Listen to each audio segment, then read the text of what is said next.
Allez, aujourd'hui on plonge au cœur d'un des textes politiques les plus puissants et les plus discutés en Europe, la Constitution française. Et on va voir que ce n'est pas juste un document juridique un peu aride, non, c'est vraiment l'ADN de tout un système politique, et son histoire, elle est juste incroyable. Tout part d'une question, une sorte de puzzle au cœur de la Ve République. Comment se fait-il qu'un pouvoir immense soit concentré entre les mains d'une seule et même personne, le président ? C'est vraiment la question clé. Comment un régime républicain peut-il avoir à sa tête ce que certains appellent un monarque ? Pour le comprendre, il faut d'abord prendre la mesure de l'étendue réelle de ses pouvoirs. Et là, quand on lit la liste, ça donne le vertige. Il est le chef des armées, le seul à détenir les codes nucléaires. Il dirige la diplomatie, son fameux domaine réservé. Il nomme le gouvernement. Il peut dissoudre l'Assemblée nationale. Et en cas de crise majeure, il peut même s'arroger les pleins pouvoirs via le célèbre article 16. C'est une concentration de pouvoir qui est vraiment unique en Europe. Alors attention, toute cette architecture institutionnelle, ce n'est pas du tout un hasard. C'est une sorte de costume taillé sur mesure pour un seul homme, Charles de Gaulle. Et pour bien comprendre le pourquoi du comment, il faut absolument revenir aux origines, au moment de sa création. On fait un bond dans le temps, direction 1958. Une année terrible, où la France est littéralement au bord de la guerre civile. Il faut savoir que le régime qui précédait, la 4e République, était complètement paralysé. Une instabilité gouvernementale permanente, des crises politiques à répétition, bref, un système incapable de faire face aux énormes défis de l'époque, et notamment la guerre d'Algérie. Et ce qui est fou, c'est la vitesse à laquelle tout bascule. Le 13 mai, un coup d'État militaire à Alger fait vaciller la République. Pour éviter le chaos, on rappelle l'homme providentiel, le général de Gaulle. Sa mission, donner à la France des institutions solides, et vite. Face à ce chaos, pour de Gaulle et ses proches, il y a une urgence absolue. Il faut restaurer l'autorité de l'État. C'est fini l'impuissance. Il faut un pouvoir fort, capable de décider et d'agir.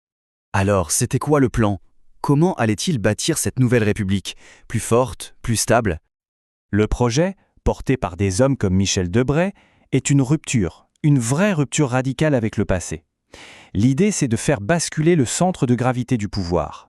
Fini le pouvoir au Parlement, ingérable et instable, place à un exécutif fort, incarné par le président. Et au cœur de cette nouvelle mécanique, il y a cet article, l'article 5. Il change tout. Le président n'est plus un simple acteur politique. Il devient l'arbitre suprême, celui qui est au-dessus des partis, le garant de la continuité de l'État. Mais le texte de 58, ce n'était que la première étape. La véritable révolution constitutionnelle, celle qui a vraiment assis le pouvoir du président, elle arrive 4 ans plus tard. De Gaulle y voulait plus. Il voulait que le président ait une légitimité qui vienne directement du peuple, sans passer par le filtre des partis ou du Parlement. Et pour ça, une seule solution. L'élection au suffrage universel direct. Cette initiative déclenche une crise politique d'une violence inouïe. Le Parlement crie au coup d'État, l'accuse de forfaiture, un mot très fort, et il renverse son gouvernement. La réponse de Gaulle, elle est cinglante. Il dissout l'Assemblée et s'en remet directement au jugement du peuple. Et le peuple le suit. Le oui l'emporte massivement, avec plus de 62% des voix. Ce vote ne change pas juste une ligne dans la Constitution, il change la nature même du régime. Le président de la République française devient la personnalité politique élue au suffrage direct la plus puissante d'Europe. Voilà, on a donc un système pensé pour la stabilité, avec à sa tête un président très puissant pour la garantir. Mais c'est là qu'on arrive à un paradoxe très contemporain. 24. C'est le nombre de fois que la Constitution de la Ve République a été révisée depuis 1958.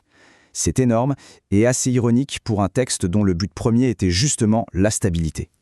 C'est un phénomène que le constitutionnaliste Pascal Jeanne appelle le bavardage constitutionnel, une formule assez parlante pour dénoncer cette manie de vouloir retoucher le texte en permanence au gré des circonstances politiques.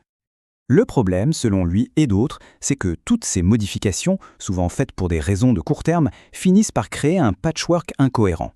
Et à force de vouloir tout régler par la Constitution, on risque d'affaiblir la stabilité même que le texte était censé protéger.